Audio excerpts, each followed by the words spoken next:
Great. Okay, check. Okay, YouTube live stream seems to be working. Let's take a little second for everyone to pour into the chat. Check. Okay, well, let me say hello. Cloud Division, what is good? Jello, very adorable red panda prof pic. Hell yeah.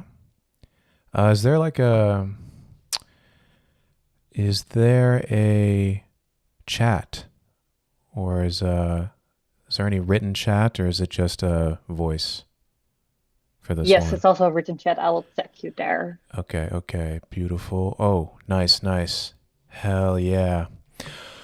Okay, beautiful.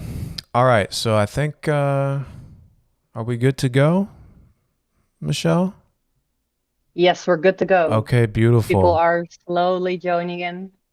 Hey, what's good, guys? Okay, so we are double streaming right now. We are streaming on my YouTube and off this lovely Bitbird Discord. Welcome. My name is Underbelly. As you may or may not know, I got a little EP coming out tomorrow on the world's greatest label, Bitbird. Woohoo! What? Woo! Hell yeah! Sick. So today I'm going to be doing a little sneak preview breakdown of the 5 tracks I'm putting out tomorrow. It's going to be pretty sick. So I guess without further ado, let me get into my Ableton here. I'm going to start with the first track off the EP. It's called Shot Up Overnight. And here is the mix down file. So I'll let it play through all the way. You guys can check out the individual tracks, and then we'll open things up for questions. All right, let's go.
Ah ha ha! Yes. Okay. Thanks for listening, guys. That was Shot Up Overnight, first track off the EP.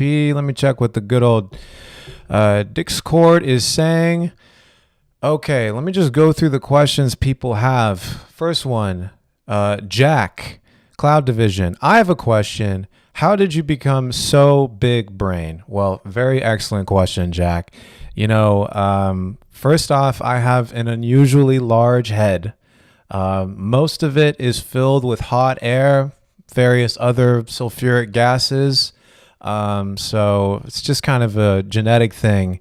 But as far as how did I get big brain for producing, well, I've been doing this for 13 years, Jack.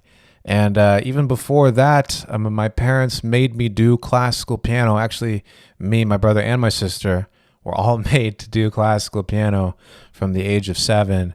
So it was either big brain or you got no brain because you got decapitated, right? So, it was hard, but very rewarding and very useful for later on in life, especially when I started making beats. Okay, next question. E-Girl Ari. What's good, Ari? Do you mainly use Ableton stock plugins for SD? What does that mean, SD? Sound design. Gotcha. Sound design. Ooh, okay. Very excellent question. I actually use a mix. So a lot of the sounds on this track and actually the whole project really were fake guitar sounds. I've been really into using fake guitar sounds in the last 2 EPs, both for this one and the EP I put out last year. Last year, I actually used mostly stock guitar sounds. I used this guitar called guitar.adg, which sounds like this. And you can find that for free if you go to Packs and Guitar and Bass and just go to Sounds, Guitar Clean. This is it. So if you have Live, you can get this pack for free. But for this EP, I decided to treat myself a little bit. Let me open up the current project so you can see. I decided to treat myself a little bit and splurge for a plugin, a paid fake guitar. And this fake guitar is called Real 8. Let me just pull up the original track so you can see what this thing actually is. Let's see, main git. Where is my main git? There we go. Yeah, so this is a free plugin and it simulates a 8-string guitar. So pretty good for metal music as well. That's kind of why I bought it, because I wanted to make metal guitar. But through the process of writing this EP, it just kind of turned into more like punk, emo, that sort of thing. So check it out. Here's the original guitar. Here's the plugin. It's called Real 8. Sounds like this. And it's really versatile. You can change how the guitar is played completely with these permanent effects settings. So you can do like pinch harmonics. Whoa.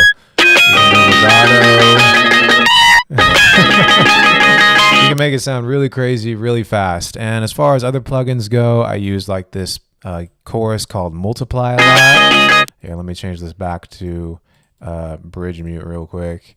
And really important sound design tool I use is my boy Eli Derp's Fat Rack. I mean, check it out. If you turn the amount on this, it just sounds way fatter, way in your face. And another really important plugin I use everywhere, all along this project, is this newfangled Saturate hard clipper. I use a lot of hard clipping to basically reduce dynamic peaks, make things sound a lot more even in terms of volume. Also add a nice amount of crunch. In fact, my entire mastering chain, if you can disregard these 2 plugins, my entire mastering chain is this plugin. And to be honest, you don't even really need this shit. You could just put a utility on the master, crank up the gain, and call it a day. I mean, I'm basically just clipping the master on every single song. So I know that was kind of a long answer, but yeah, it's kind of a mix between stock Ableton stuff and sort of relying more and more on plugins these days. Hell yeah. Yuba at, so let me scroll up. Let me get some questions from the YouTube chat. Do your thoughts have reverb? When I'm thinking very hard and the thought is coming from very far back in my head, it does sound like Valhalla Vintage Verb, I will say. Okay. Yuba says, what genre you going for? Just got here. Sounds kind of like future bass. Word. Well, I was kind of going for a mix between EDM and pop punk. That was sort of the idea here, and I was actually inspired by a lot of other Bitbird artists, most notably Former Hero. Shout out Former Hero. Fucking sick sound, really great combination of emo and house music and techno and all that. So that was kind of what inspired the EP, just the combination of like pop punk, emo, and like rock music, EDM, shit like that. We can't see the plugin windows in Discord, by the way. Ooh, Jack, thank you for that. Let me stop streaming, share my screen again, and this time I'm going to share the entire screen. Here we go. Okay, fuck yeah. So you should be able to see the plugin windows now. Yeah. Okay. Cool. All right, couple more. Let me actually take some questions from the Bitbird side. Okay, so sweet. You guys can see the plugin windows. Fuck yeah. That is sick. How the heck are you able to mix music and humor so smoothly? Yasti, oh my gosh. Warms my heart, baby. Warms my heart. Yo, so I just grew up watching a lot of Tim and Eric. You guys ever watch Tim and Eric? Tim and Eric is fucking sick. Tim and Eric, Curb Your Enthusiasm, probably those two shows form 70-80% of my humor. Of course, memes. So I just basically stole outright from those guys, and also this other really sick YouTube tutorial channel called You Suck at Photoshop. That was actually the inspiration behind my channel, You Suck at Producing. I was just straight up ripping off the You Suck at Photoshop guy and doing Ableton with it. So yeah, nothing new under the sun, guys. Just, stealing from others. Hell yeah. Okay, let me scroll down. Plugin windows are fixed. How do you E-Girl Aria, you already asked the question, so I'm going to come back to you. Let's see. How do you write convincing guitar in MIDI? It feels super cheesy every time I try. Well, I mean, I don't know if anybody's truly going to be convinced by this, but,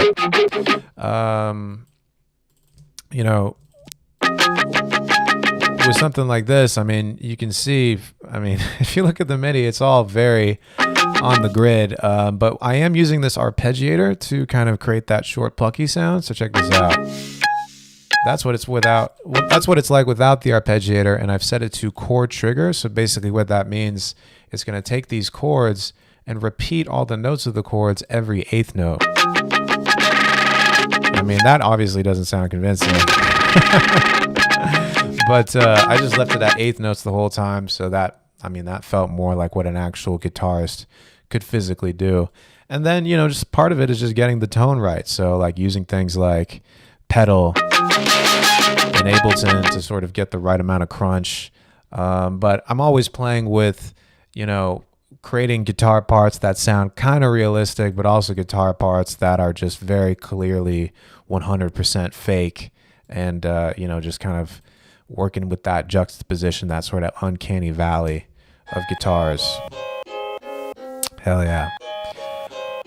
Okay, so what is hard clipping or what is soft clipping? That's a great question. So hard clipping is basically what happens when you just go into the red on a track in Ableton or any DAW. So if I just crank the gain on the utility here,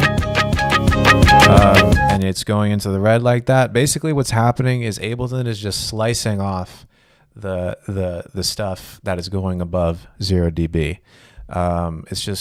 It's basically like, imagine if you are, here, I'll show you guys. Imagine if you start with a sine wave, right?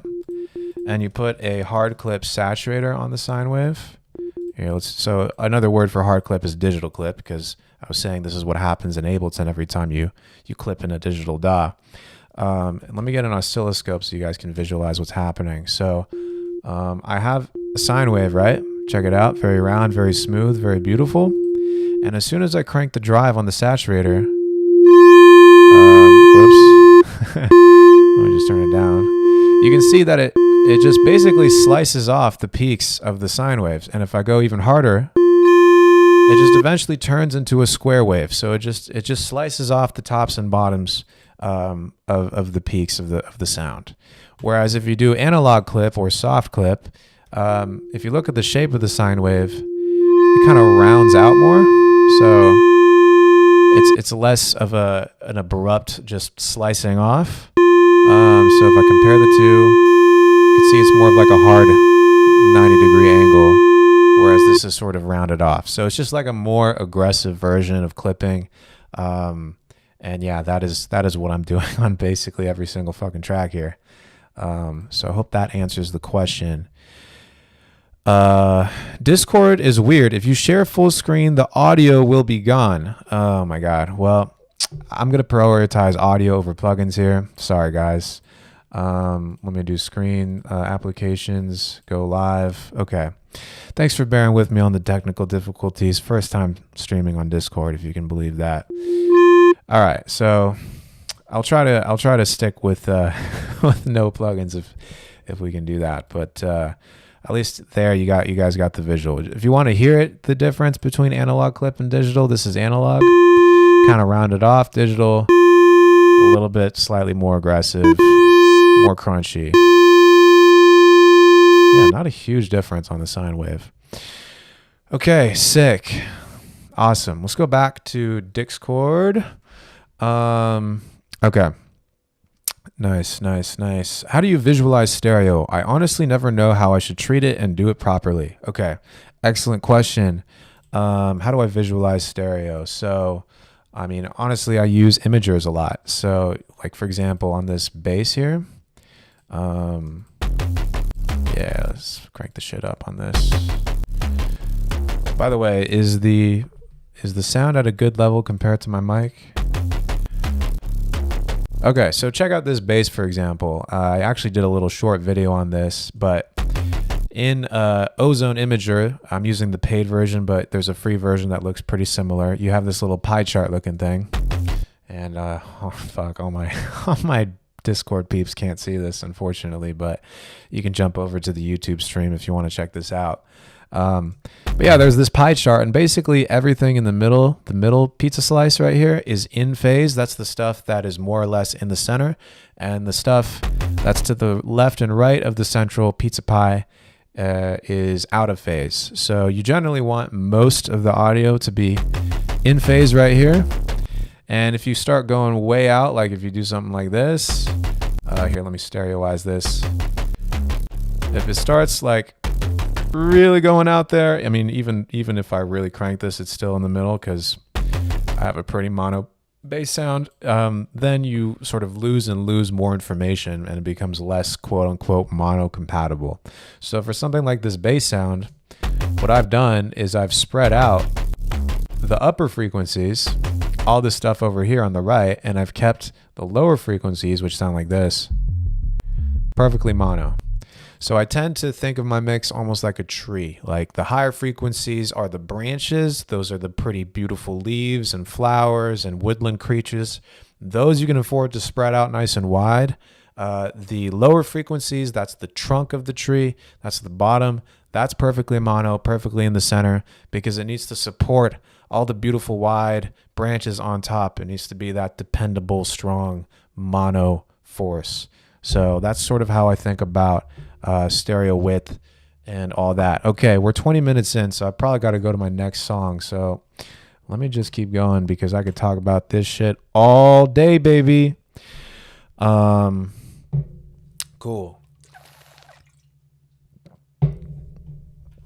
All right. Nice. Thank you, Michelle, for posting the link to the stream. Yes. Okay. Would it be okay? Baby. Love the similarities to your matches track. Was the inspiration for both the same? Yeah, I would say it's pretty similar. Again, going back to that indie rock, pop punk, emo type shit. Shout out Skro, #1 emo boy in the game.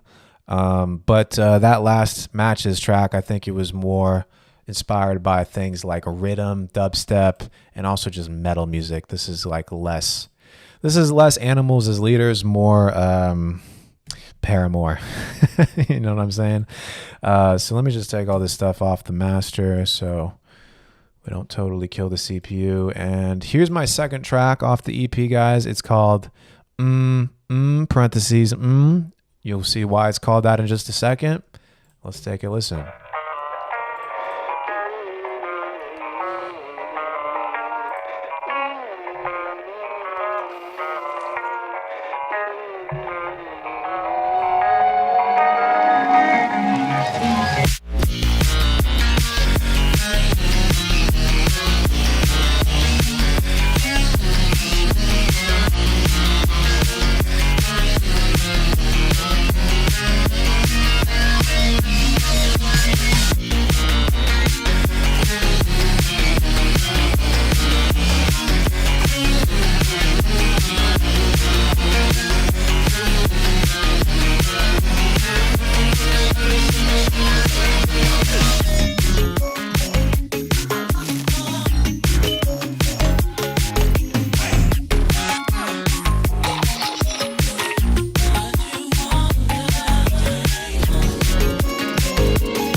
Baz, you're killing me with that.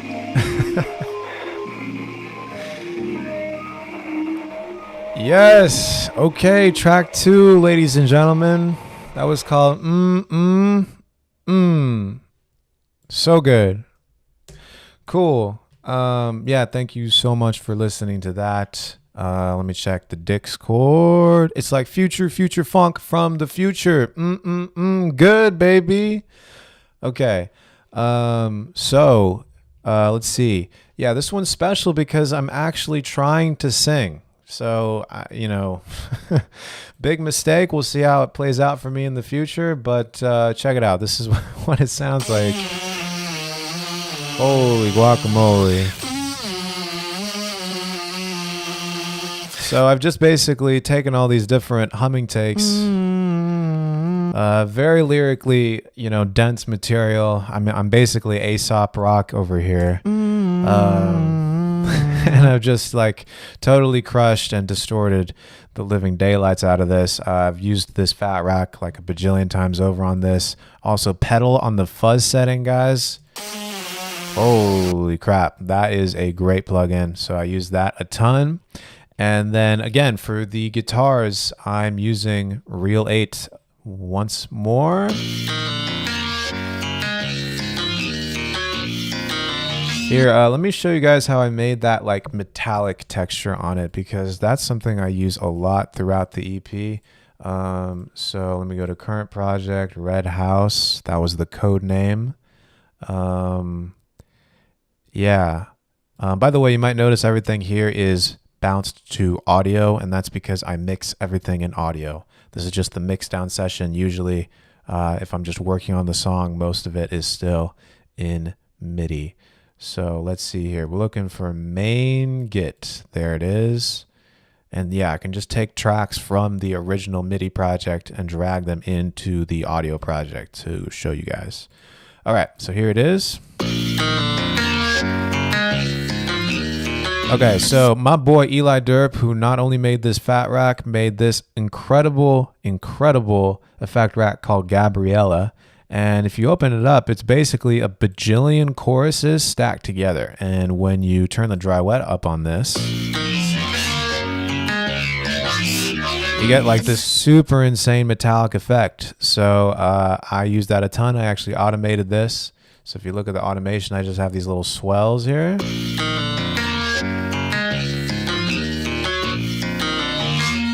And just like really open that up towards the end. Yeah, so I just love that effect. I love those ultra metallic sounds. Shout out Sophie, one of my favorite producers, for pioneering that shit. Cool. So that's how I made the guitar. Let's look at the bass for a second. So I actually have layered the bass. The bass is two, not one, but two layers, guys. So I have this bass, and then I have this sub underneath. Cool. So the sub is a good old Sweet Serum. And you might notice that it kind of looks like a messed up sine wave. And that's because I've taken just a regular sine wave like this, and I've drawn in some harmonics. So if you just, draw in these little green bars here, you're basically creating overtones, additional tones in the waveform. And if you really crank these, it just kind of changes the character of the sub and makes it a little bit more audible so people can hear it on shitty phone speakers and stuff. So I love adding a little bit of that, a little bit of that texture to really bring out the harmonics. And then just putting that through erosion. That's kind of what creates the noisy sound to it. Multiband compression, saturation, add some crunch. And then I've noticed recently, another thing that Eli showed me is like cutting out like frequencies from your sub around 150. It just sort of makes more room for your kick and snare, and makes it sound like a little bit subbier, which is kind of ironic since I tried to make this less subby with these overtones, but I don't know what I'm doing. And then I think this is just like an ultra crushed electric guitar. So I've just combined these two together. And that just makes the bass.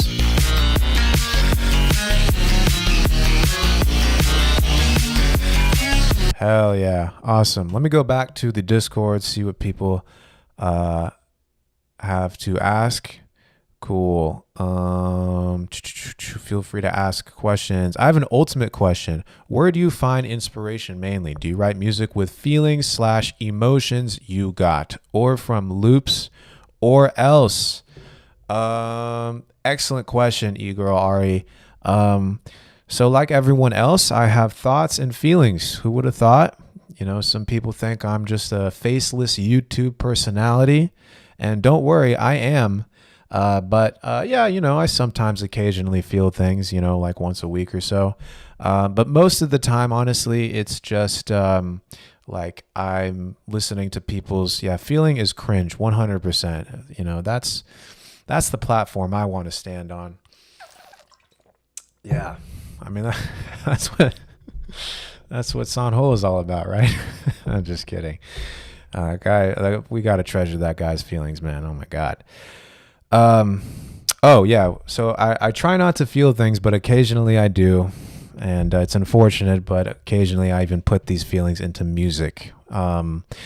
But often, honestly, feelings aside, I'm just constantly inspired by other people's music, by plugins. Oh my God, Michelle coming out with the with the sad face, sad belly emoji. Wow, hell yeah! I'm glad somebody made that. Those tears are real, by the way. You know, those two perfectly shaped egg tears are 100% real. Yeah, anyways, so very inspired by other people's music, very inspired by plugins, techniques, tutorials, things I see on YouTube, things I see other people, other producers doing, things that my students ask me about. Like my student will come up to me during a lesson and say, bro, Underbelly, how do you make this 100 gex type vocal? Or how do you make this Skrillex bass womp? And I'm like, I don't know, but I have to, find out somehow for money. Then I take those techniques and just kind of smush them all together and just see what happens. It's just fun. It's kind of like playing a video game.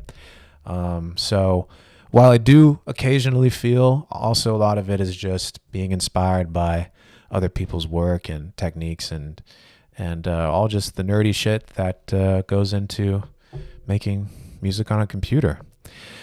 Cool. So I hope that answers that question. For real, how does form or build/drop ideas affect your writing? Do you just let it flow, or do you try and have a form to begin with? Excellent question, Scro. So usually what'll happen is, for a lot of these tracks, I just started with a guitar riff, right? So I'll start with with this. And then I'll write an A section, or just like a main 8-bar loop, usually in the session view, but sometimes starting in this view, and just pile on as much as I can to that 8-bar loop, right? So like as many different drum sounds, bass sounds, many different ideas as possible, until I feel like I can't pile on anymore. And then usually what happens is, okay, this is a sick idea, but it's unlikely in my experience that this is going to sustain a full 3.5 minute song. I get bored easily. Other people's music bores me very easily. And I have the feeling that I need to pile on many different ideas to make this worth the listener's while. So I'll write this main section right here, or this. And then I'll try writing a B section like this.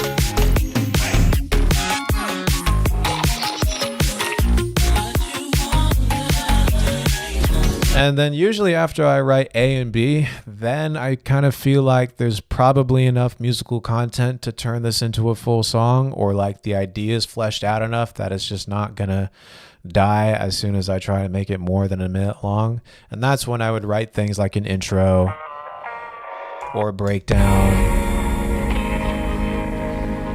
and then maybe do a second drop. So in general, the structure for most of my tracks is going to be intro, drop 1, breakdown, drop 2, outro. That's kind of the structure I've taken for most of these songs.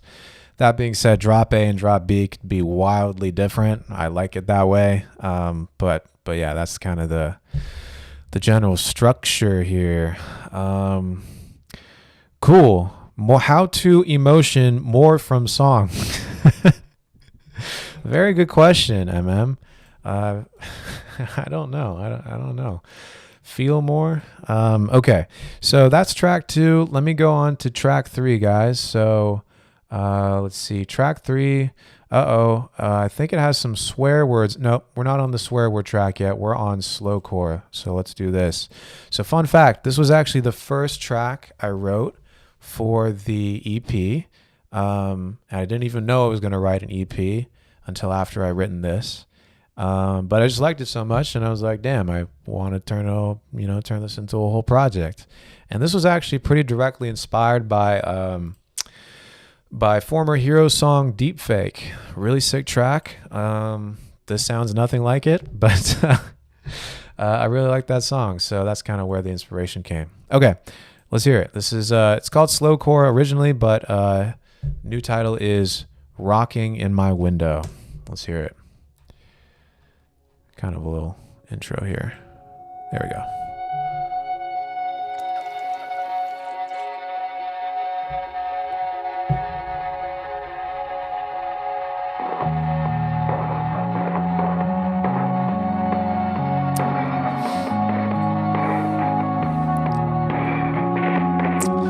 Yeah. Yo, Scro, can you get me a Crunchwrap Supreme? couple chalupas.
Yeah!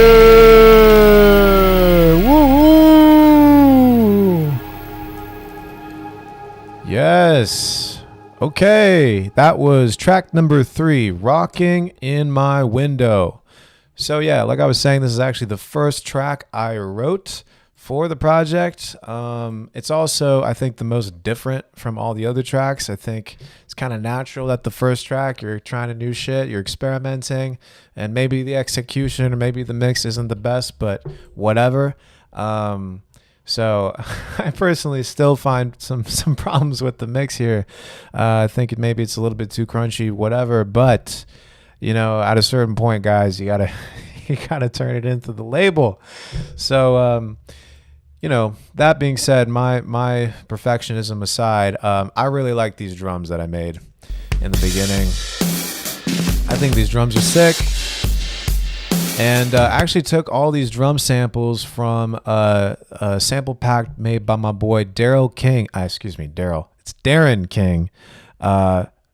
He's the drummer from, I think, now defunct band Mute Math. And he just has this really amazing sample pack. So, like, you'll notice that in the sample pack, basically all the drum sounds he's recorded at essentially different velocities. And so I was like, okay, damn, that's really sick, but how do I actually use this thing to make my own drum kit? So if I go to current project here, I'm going to open up the original. It turns out you have to use Ableton Sampler to do this. You can't use the simpler. It's just not beefy enough. So let me show you what I mean. I'm going to drag the original into this and you guys can see it. But this is a cool technique if you want to write realistic sounding drum parts and you don't have something like Addictive Drums. So here I have all the drum sounds, and you'll notice that all of them are in samplers. And basically what's happened here, like for this snare, is I've mapped each like cell in the drum rack to have 10 different sounds on them, or however many sounds Darren King has in the folder. And I've laid them out by velocity, so that basically say I add a snare, for example. Let's try adding the snare. Let me solo this out so you guys can hear. And I raise or lower the velocity. It actually plays back the different samples. So it's like making your own multi-sample drum kit. And so as a result, the drums sound way more realistic, because instead of just playing the same drum sample at higher or lower volumes like you would with just a regular one shot, it's actually playing back different samples based on the velocity. So it helps make like things like hi-hats sound a lot more realistic. Like this hi-hat, it's got more variation. And then, of course, I've just absolutely slammed that thing with a bunch of processing. The main thing, actually, two things, is this now defunct plugin called Camel Crusher. Actually, this plugin is so old that if I open it up, the GUI is just completely broken. So that's why I've had to like map these macros of my own to it to make it work. But like if you up the compression, it's just like so crunchy. I love this plugin.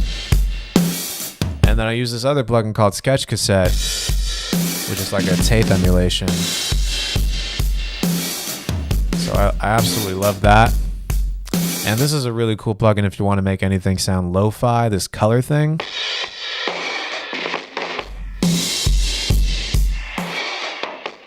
Yeah.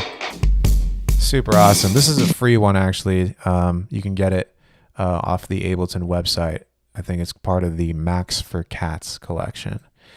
Yeah. Yo, Basic, what is good, brother? Okay. Let me check back into, let's see, into the Bitbird chat. Okay, let me scroll up a little bit. Could you give us some transition game? I feel like my arrangement choices are kind of weak. I can never make my A section blend together musically with my B section. Just looking for more confidence to break out of the 4-bar loop curse. Okay, so first off, I would write the A and B sections first before trying to write the transition. Do not worry about the transitions until after the parts are done, because you just kind of put in the cart before the horse, in my experience. Once you have the two sections, there's a couple different techniques. You could use a drum fill. You know, I kind of use a drum fill to introduce these drums right here. Check it out. It's not even like a ridiculous like Phil Collins drum fill. It's literally just 2 hits. And notice how everything dropped out. Like I had all these instruments playing and they just stop right before the next section. Having dropouts is actually a really effective way to sort of clear the air, palate cleanser type situation for the listener, and have them be a lot more accepting of the next section if you kind of let them forget what the previous section was. So dropouts and fills go a long way, brother. Cool. Hell yeah. All right, so we got 15 minutes left. Let me play the next track. So let's see here. Oh, shout out Skro, got his 6 sample pack. Yo, what's good? Okay, so okay, this track is originally called Shit Fuck Shit. It is not called that on the EP. On the EP, it's called The Train to There. I guess I was very frustrated the day I was naming this project file. Happens to the best of us. But yeah, let me play this real quick. Okay. So this was one of the singles.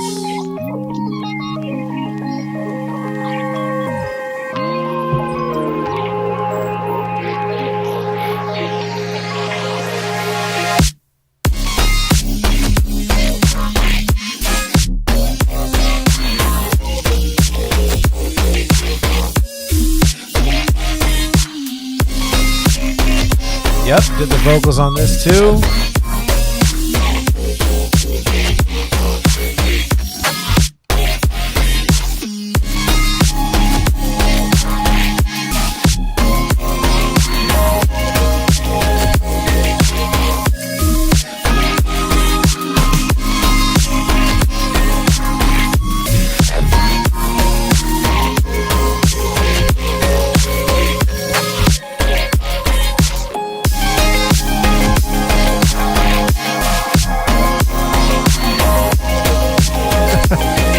Thank you, Maxime.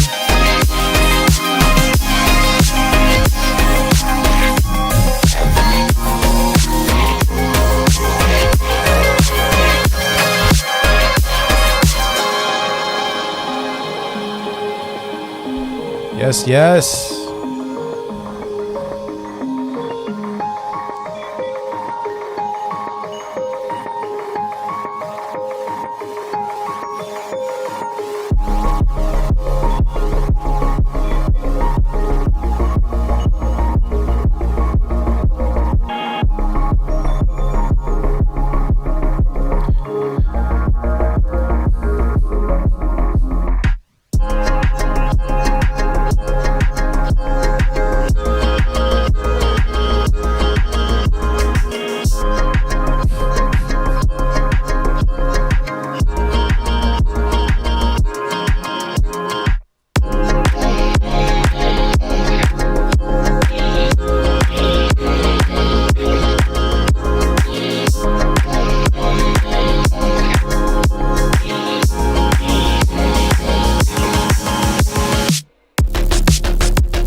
Hey, thank you, Ben.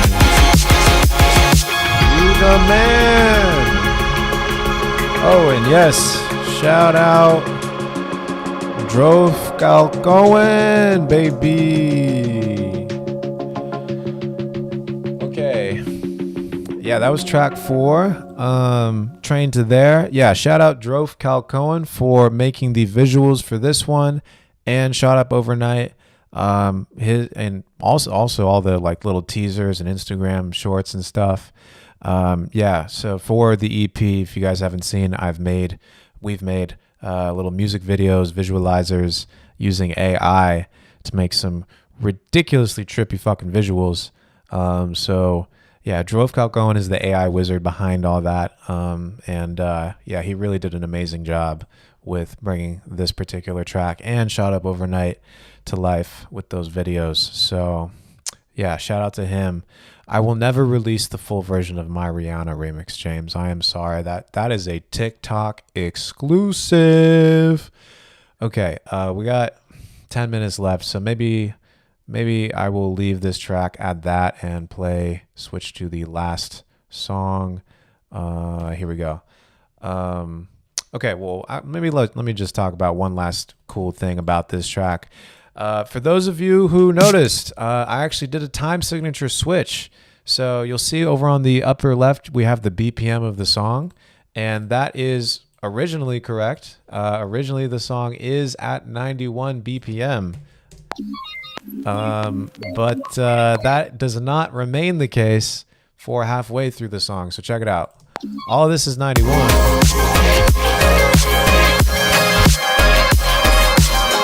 But there's a little bit of a break. Speaking of transitions, I know somebody asked about that. We're going at 91. Yeah, I'll turn on this on so you guys can hear the metronome a bit better. And then, oh! So I've done this fancy little mixed meter thing. Basically, I've switched from 91 BPM and I've gone to, I think it's 121.333 BPM. So basically, if you want to do this trick, it's pretty easy.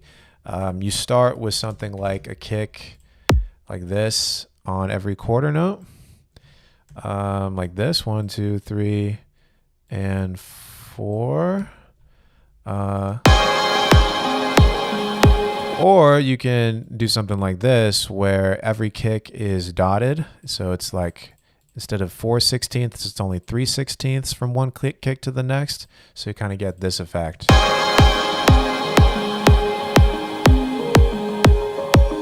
So you can kind of switch BPMs in your track just by switching where the emphasis of the kick is, which is pretty cool. It's a neat little trick. I stole that from a Cohen soundtrack. Hell yeah, music nerds rejoice. Okay, so let's go to the last song of the EP, that old 3/4 poly. Yes, sir, James. Yes, sir. Cool. Fun fact, Droefkalkoen means sad turkey in Dutch. Wow, I didn't know that, Michelle. Thank you. Is your profile pic what is your profile pic? Is that? No, that's a goose. I'm sorry. I misbirded you. I'm sorry. Cool. Steven, Underbelly, Shot Up Overnight is one of the most euphoric and creative songs I've ever heard. I'm listening to it nonstop. Bro, Steven, baby, thank you. Bastian asks, do you recommend using tempo automation on the master, or you prefer that technique? You can use tempo automation if you want. This was just a fun little music nerdy trick. Probably tempo automation would have made working on it easier. Cool. Yeah, of course it's Bitbird. I feel like you guys would know quite a bit about birds. So yeah, I'm sorry for being a bird plebeian. Bird brain, one could say. Oh, looks like all my samples are missing. So don't worry. Let's hit the set folder. Cancel, go. Okay. Fingers crossed. Bada bing, bada boom. There they all are. Beautiful. Okay. So last track. This one's called I Like to Party. Do you? ? Let's hear it. A little bit of a sad intro on this one. You know, it's early in the night. We're like, should we go out to party? Should we not go out to party? You know, I thought I was a goose. Turned out I was just a sad turkey.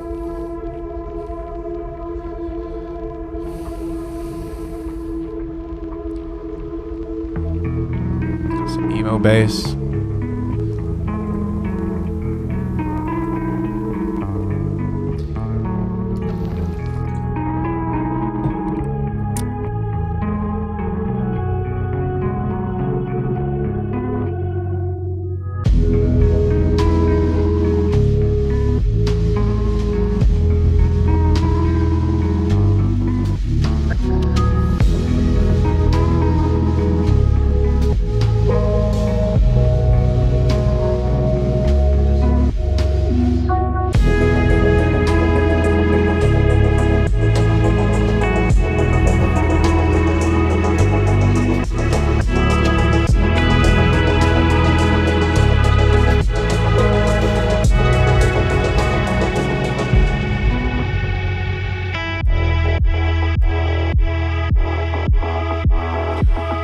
Okay, here we go.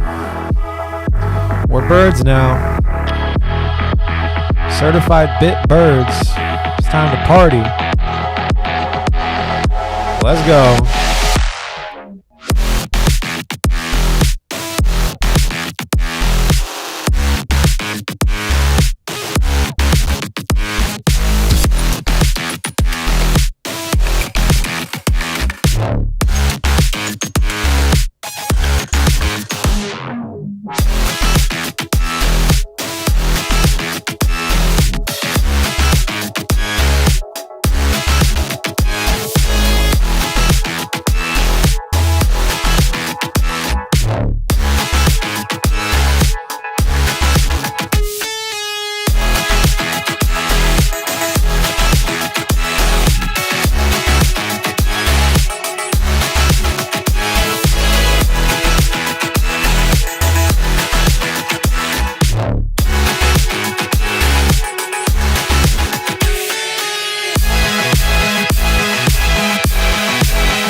Thank you, Ducktail.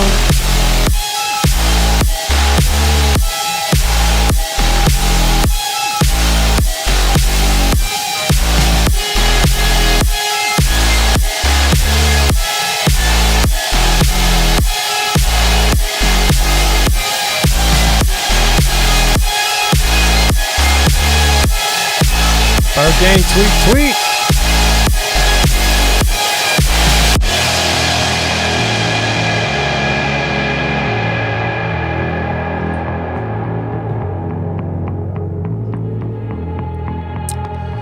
Later, Ray.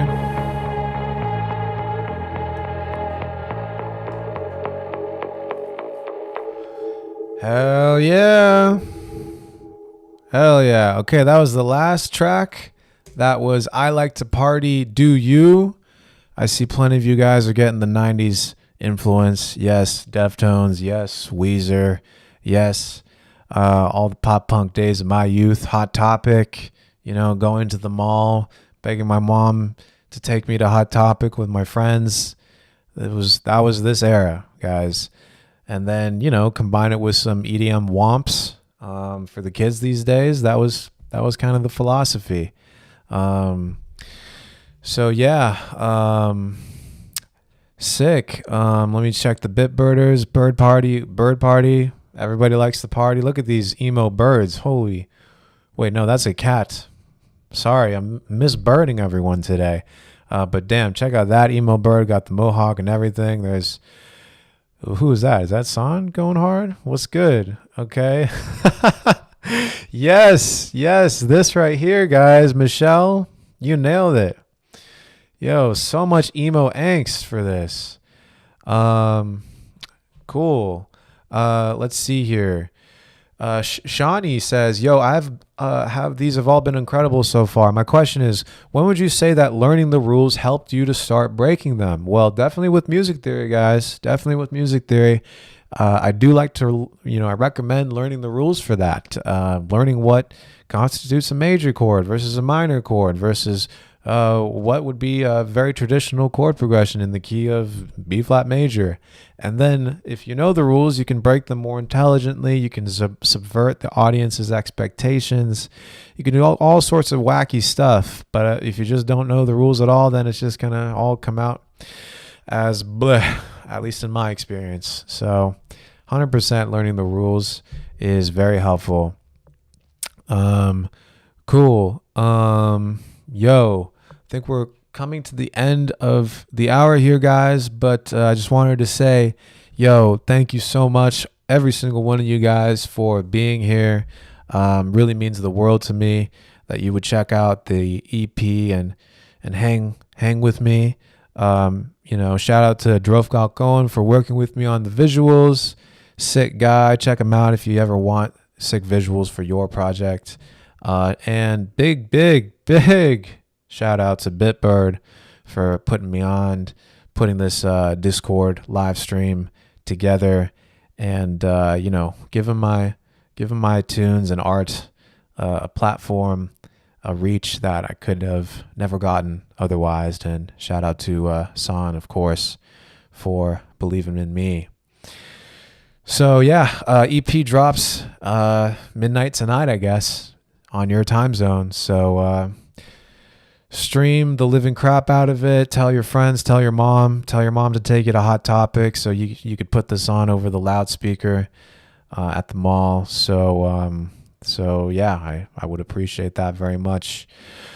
Okay, yeah, call your mom, tell her that you love her, and I will be posting about the EP, and also doing a Q&A guys on Bitbird's Instagram.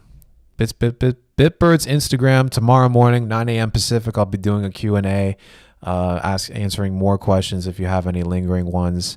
And on Saturday, guys, if you liked me going in and breaking down the tracks here on Saturday, I'm putting out a full, very in-depth tutorial on all the techniques I used across the whole EP, how I made the guitar sounds, how I made the bass sounds, programmed the drums, all that, vocals, everything.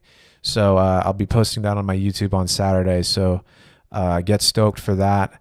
And if you guys are in Portland, Oregon, any Pacific Northwest folk, I am playing a show next Saturday, April 1st. This is not a joke, but I'm playing a show next Saturday. Check out my Instagram if you want to know more, at You Suck at Producing. And I'll be playing along with fellow Bitbirder East Ghost. So it's a family affair, guys. Okay. Take it easy, y'all. Have a good day. Peace.